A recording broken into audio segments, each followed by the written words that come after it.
हर साल की तरह अमरपुर की भी यही कहानी है। इस बार भी इस गांव में एक बड़े मेले का आयोजन किया गया। अगले दिन मेला शुरू होने वाला था। हर बार की तरह नए नए झूले, खिलौने, मिठाई, चाट के गोलगप्पे भी अपनी दुकानें सजा रहे थे। लेकिन इस बार भी गांव के लोगों का ध्यान मौत के कुएं के खेल पर ही लगा रहा। इस खेल के प्रवर्तकों ने भी कोई कसर नहीं छोड़ी थी। चमन रिक्शे पर माइक लेकर अनाउंस कर रहा था, आ गया, आ गया। फिर एक बार सबका दिल जीतने वाला खेल आपके गांव में फिर आ गया है। अगर देर की तो समस्या गंभीर होगी, क्योंकि सारे खेल बिक जाएंगे तो टिकट नहीं मिलेगी। गांव में हर कोई जल्द से जल्द टिकट खरीदना चाहता था और खेल का पहला शो देखना चाहता था। अगले दिन खेल का पहला शो था, लेकिन उसी रात गांव में एक अजीब घटना घटी। जहां मौत का कुआं दिखाने की तैयारी की जा रही थी, तभी अचानक आधी रात के बाद वहां से मोटरसाइकिल की आवाज आने लग जाती है।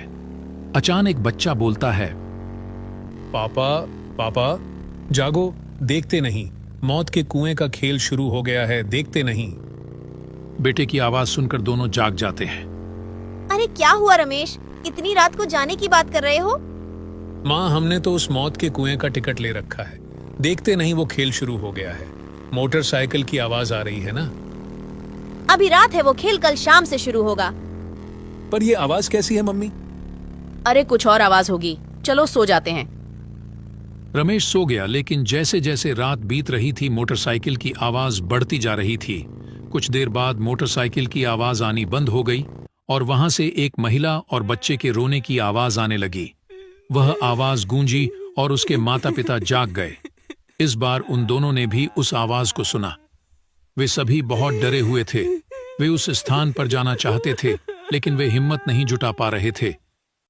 अगली सुबह जब उन लोगों ने यह बात गांव वालों को बताई, तो किसी ने भी उनकी बातों पर ध्यान नहीं दिया, क्योंकि उनके अलावा किसी ने वह आवाज नहीं सुनी थी। शायद ऐसा इसलिए भी था क्योंकि उनका घर मेला के मैदान के पास ही था। उसी दिन शाम को महेश, उसके मम्मी पप्पा मेला देखने गए। चारों तरफ लोगों की भीड़ थी। कोई झूले पर बैठकर चिल्ला रहा था, कोई हाथ में नए नए खिलौने लिए मुस्कुरा रहा था, कोई जलेबियां देखकर लौट रहा था, कोई गोलगप्पे की दुकान पर गिने बिना गोलगप्पे खा रहा था। पर महेश को इंतजार था मौत के कुएं का। खेल शुरू होने पर भी काफी लोगों की भीड़ लग गई। लोग खेल शुरू करने के लिए कह रहे थे, तभी गाड़ी स्टार्ट करने की आवाज आई। गाड़ी चालक एक्सीलरेटर पर एक्सीलेटर बढ़ा रहा था। पूरे मेले में गाड़ी की आवाज गूंज रही थी। गाड़ी की आवाज से दर्शक उत्तेजित हो रहे थे। कई लोग सीटियां भी बजाने लगे। लेकिन इसी बीच लोगों ने देखा कि एक छोटी सी बच्ची मौत के कुएं में बैठी रो रही है। लोग चिल्लाने लगे, ये किसकी बच्ची है? इससे पहले कि कोई उस बच्ची को बाहर निकालता, लोगों ने देखा कि अचानक एक महिला भी कुएं के अंदर आ गई। उसका चेहरा काफी डरावना लग रहा था। वह लड़की जाकर उनकी गोद में बैठ गई।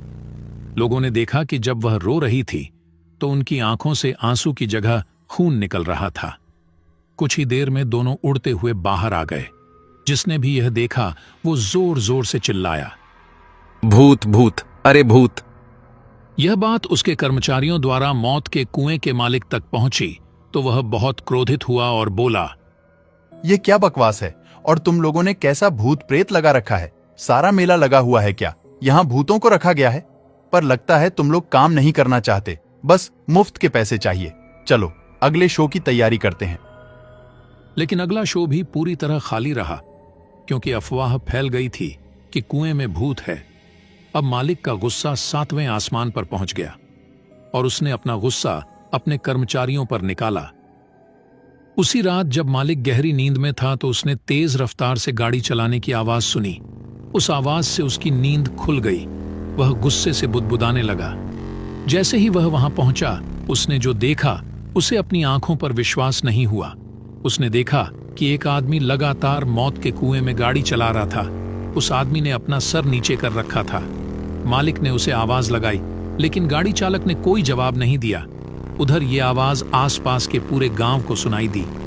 हर कोई सोच रहा था कि इतनी देर रात ये कैसी आवाज आ रही है। सबको डर लग रहा था। फिर भी कुछ लोग हिम्मत करके गांव में एक जगह जमा हुए। मेरी बात सुनो, हम सबको सरपंच के पास जाना चाहिए। सरपंच को लेकर मेले के मैदान में जाना चाहिए। राहुल की बात तो सही है, वैसा ही करना होगा। सारे लोग सरपंच के घर जाने लगे। सरपंच के घर के पास सारे लोग पहुंच गए। एक ने सरपंच को आवाज लगाई। सरपंच जी, अरे सरपंच जी। सरपंच बाहर आते हैं। अरे क्या हुआ? सारी बात सरपंच को बताते हैं।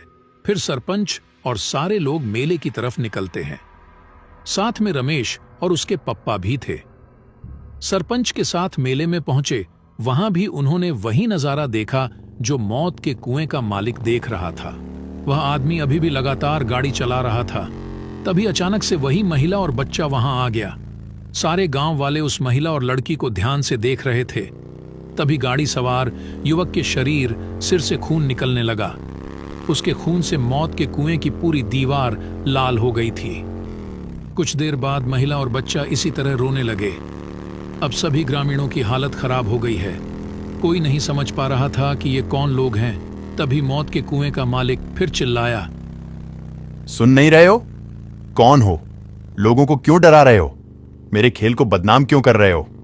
जल्दी यहां से भागो। मालिक की बात सुनकर गाड़ी सवार सर उठाता है।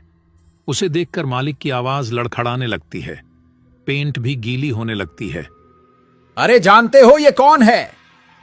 तभी गाड़ी सवार गाड़ी रोकता है और कहता है, क्यों बॉस, आप बताएंगे या मैं उन्हें बताऊंगा? क्या बताऊं? मुझे कुछ नहीं पता। फिर विक्रम ने बताना शुरू किया। गांव वालों, मैं दुष्ट आदमी हूं। मेरे सीने में कलेजा नहीं है। मैं तो जानवर हूं। मेरा नाम विक्रम है। मैं पिछले साल तक इसके साथ काम करता था। आप जानते हैं कि मौत के कुएं में गाड़ी चलाना हर दिन मौत को गले लगाने जैसा है। मैं हर दिन अपनी और अपने परिवार की जान जोखिम में डालकर गाड़ी चलाता था, लेकिन उस दिन शायद मेरा दिन खराब चल रहा था। किसी और गांव में मेला लग रहा था। मैं अपना खेल दिखा रहा था कि अचानक गाड़ी की टक्कर हो गई और मेरा सर कुएं की दीवार से जा टकराया। खून लगातार बहता रहा और मैं बेहोश हो गया और फिर मेरी मौत हो गई। तो मैं मेरी शक्ल का भूत बन गया। मौत के बाद मेरी पत्नी और मेरी नन्ही बेटी के सामने जीवन बेहद मुश्किल हो गया था।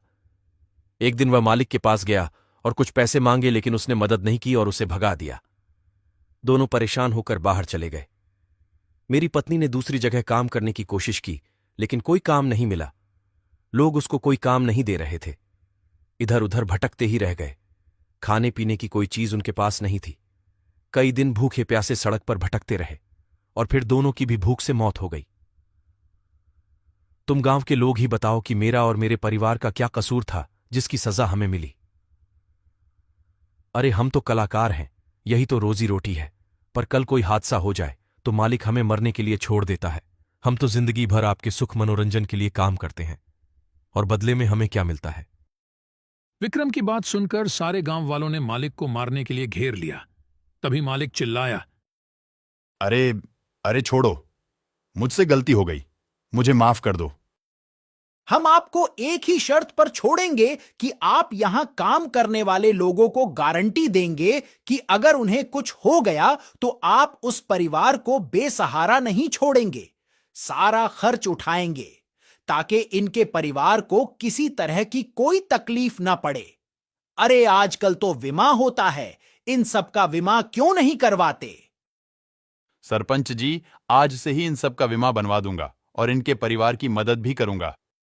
उसके बाद सारे लोग मालिक को छोड़ देते हैं। सारे लोग मेले में घूमने लगते हैं।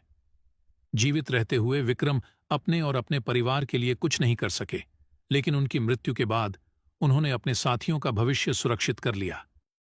मेले में काम करने वाले लोग विक्रम का शुक्रिया अदा करते हैं और सरपंच का भी शुक्रिया अदा करते हैं। दोस्तों, इस कहानी से हमें यह सीख मिलती है कि हमेशा गरीब लोगों की मदद करनी चाहिए।